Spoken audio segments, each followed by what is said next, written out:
Voici le texte réécrit en français, conservant le nombre de caractères demandés, environ 1845. Dolly Parton est une icône de la musique country américaine. Elle a failli se tirer une balle dans la tête après que l'une de ses liaisons ait été révélée.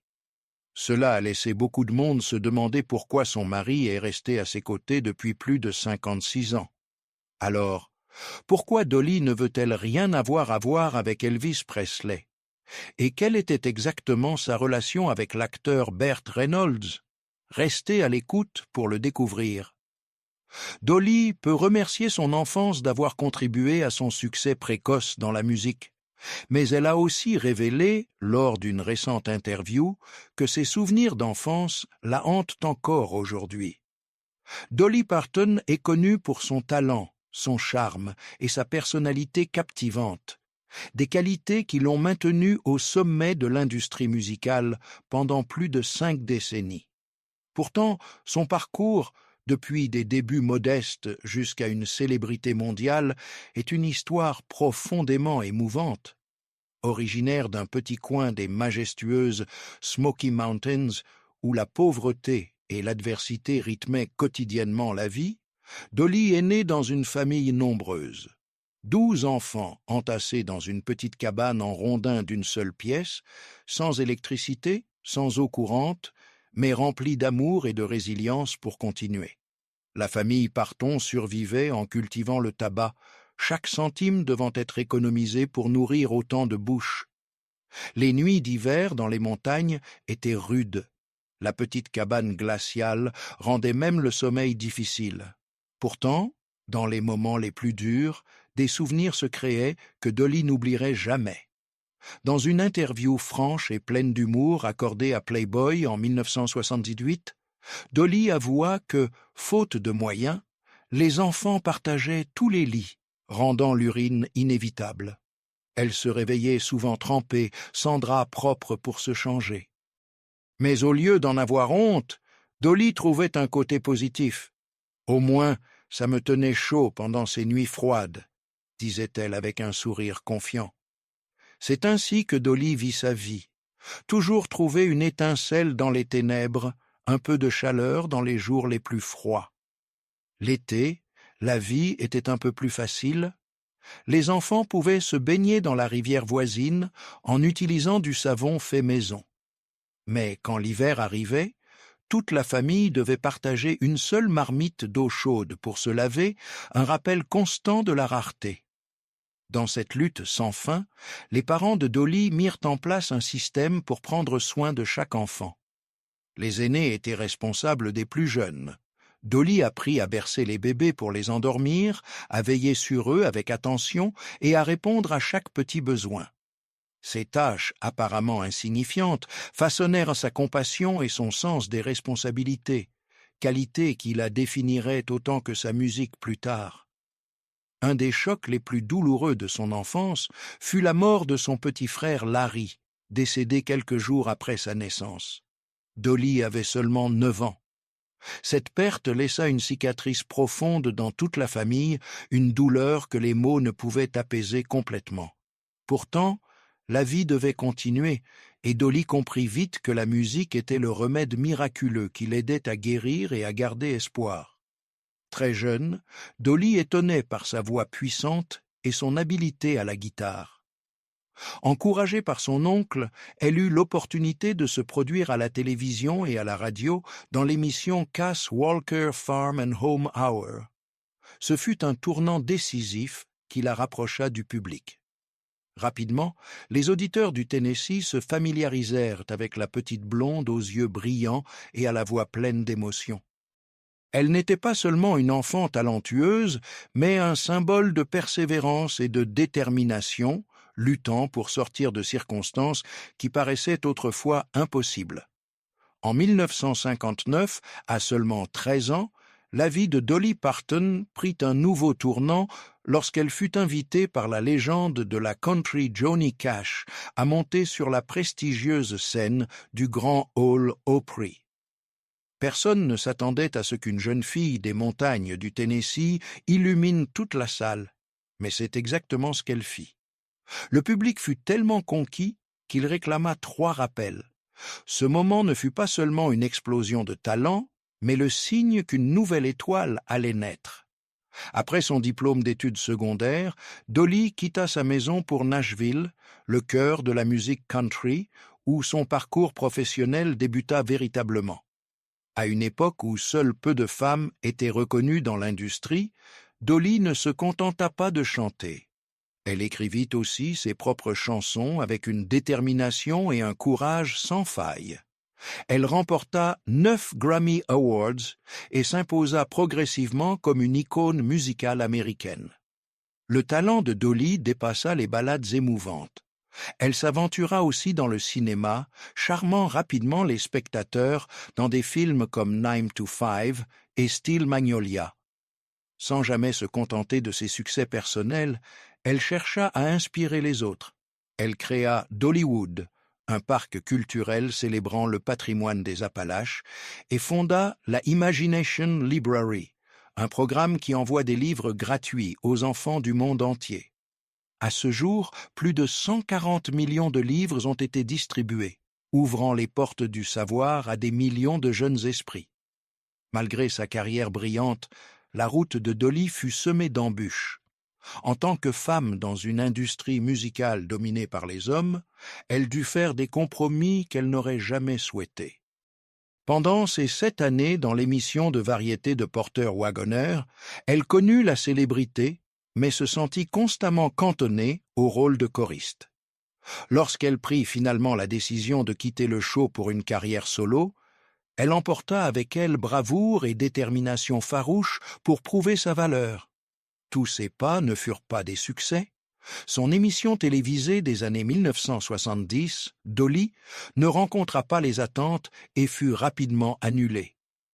Plutôt que de ruminer cette déception, elle la considéra comme une leçon précieuse. Même avec ses premiers succès commerciaux, Dolly avoua ne pas être entièrement satisfaite malgré avoir écrit beaucoup de chansons pour les albums 9 to 5 et Odd Jobs. Certains critiques l'accusèrent de se vendre à la commercialité, mais elle n'évita jamais la conversation. Elle affirma ouvertement que son but avait toujours été de créer une musique avec sa propre identité. Le succès colossal de 9 to 5 et du film du même nom lui donna enfin la liberté créative dont elle avait toujours rêvé. Derrière le projecteur, la vie personnelle de Dolly fut marquée par des pertes douloureuses. En 2003, sa mère décéda, un coup dévastateur qui laissa Dolly incapable de chanter « Coat of Many Colors » sans verser de larmes. Avant que ce chagrin ne s'estompe, en décembre 2018, son frère Floyd Parton mourut à 61 ans. Floyd n'était pas seulement un frère adoré, mais un partenaire musical fidèle, avec qui elle partageait la passion de l'écriture. Ensemble, ils créèrent plusieurs succès et partagèrent un lien familial profond. Lors des funérailles de Floyd, toute la famille chanta Rockin' Years en son honneur, un musicien doué, un frère précieux et une partie irremplaçable de la vie de Dolly. Les années 1980 furent les plus orageuses de son existence, une période où l'univers de Dolly bascula dans une obscurité jamais connue auparavant. C'était un lieu où célébrité et solitude coexistaient. L'âme même de la femme la plus forte semblait vouloir s'arrêter sous le poids d'une douleur écrasante.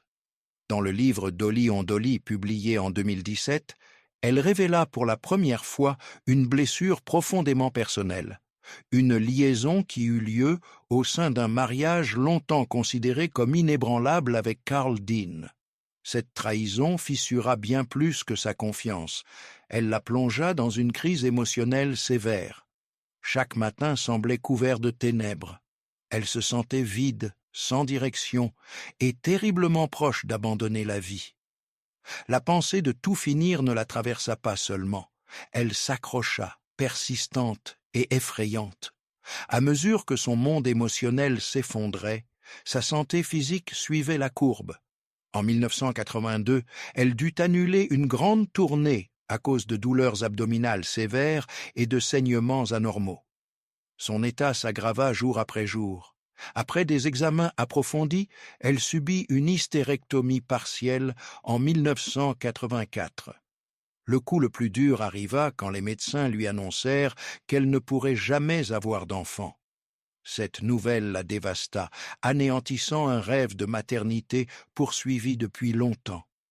La dépression la prit dans ses griffes, la conduisant à des épisodes de boulimie compulsive, une tentative désespérée de combler un vide indescriptible. Les difficultés ne s'arrêtèrent pas là.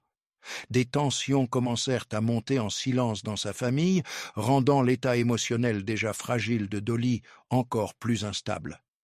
Par ailleurs, sur le plateau du film The Best Little Whorehouse in Texas, un projet dans lequel elle plaçait beaucoup d'espoir, tout se transforma lentement en cauchemar. La pression professionnelle et la déception personnelle s'écrasèrent ensemble comme des vagues incessantes, la poussant de plus en plus au bord du gouffre. Puis, un jour, sous le poids du désespoir insupportable, Dolly se figea devant une arme à feu. Ce fut un moment lourd, silencieux et terrifiant. Le destin intervint de manière inattendue. Alors qu'elle sombrait dans ses pensées les plus sombres, le doux tapotement des pattes de son chien Popeye sur le sol la surprit. Il entra tranquillement, sans drame, étant simplement là, et cette présence douce suffit à briser l'obscurité qui enveloppait son esprit. Dolly croit que ce moment fut un message d'une puissance supérieure, lui rappelant qu'elle avait encore une raison de vivre, une mission encore inachevée. Elle tomba à genoux, pria, et pour la première fois depuis des années, une lueur de lumière atteignit son âme. Pourtant, la réalité ne se transforme pas en un instant. Dolly et Carl Dean, son mari depuis 1966, ont survécu à de nombreuses tempêtes ensemble. Ils n'ont jamais eu d'enfant biologique à cause des opérations de Dolly, mais ont pris soin de plusieurs de ses frères et sœurs cadets, comme s'ils étaient leurs propres enfants. L'adoption avait été envisagée.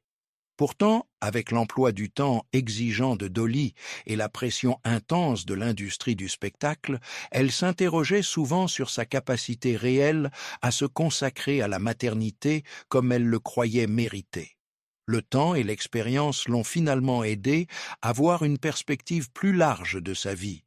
Plutôt que de devenir la mère de quelques enfants, elle est devenue une source d'inspiration pour des millions de personnes à travers son œuvre caritative Imagination Library, qui met des millions de livres dans les mains des enfants à travers l'Amérique. Ce n'est pas seulement un acte de générosité, c'est aussi sa façon de donner l'amour qu'elle espérait autrefois donner aux enfants qu'elle n'a jamais eus. Pour Dolly, ne pas avoir d'enfant biologique n'est plus une perte. C'est devenu un détour sacré, ouvrant une voie pour qu'elle devienne un symbole de compassion, de résilience et de lumière dans l'obscurité. La vie lui a peut-être retiré un rôle, mais elle lui en a donné une mission encore plus grande, être une mère spirituelle pour toute une génération. Peut-être est-ce la plus miraculeuse des bénédictions que le destin ait jamais réservée à Dolly Parton. Merci beaucoup d'avoir pris le temps de regarder la vidéo d'aujourd'hui. Si vous l'avez trouvée intéressante, merci de cliquer sur le bouton « J'aime » pour soutenir la chaîne et de vous abonner pour ne jamais manquer une prochaine vidéo. Votre soutien est la plus grande motivation qui me pousse à créer chaque jour.